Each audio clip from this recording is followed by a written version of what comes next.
Okay, computer aided identification. So ito yung paggamit ng computers and softwares para ma-identify yung isang bagay. At ang example nito is yung computer aided detection. So sa X-ray images, ito yung pag-highlight ng isang suspicious area para ma-examine ng malapitan. So ibig sabihin, ang X-ray, pag may nakitang suspicious area doon sa X-ray mo, pwedeng ma-check ng doktor yan para ma-detect agad yung mga kung may sakit na malala na yung isang tao at maagapan. So nakakatulong din yung computer aided detection para maiwasan yung pagkalat ng mga sakit.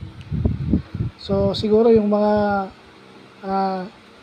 yung mga X-rays ngayon meron ng computer aided detection na capability. So maganda't nalalaman natin yung mga bagay na ganyan ngayon. So yun lang, yung dalawa na yun. No? So yun lang yung pwede nating ilagay dyan na may ganyan pala. And then meron pa mamaya. So yun lang po.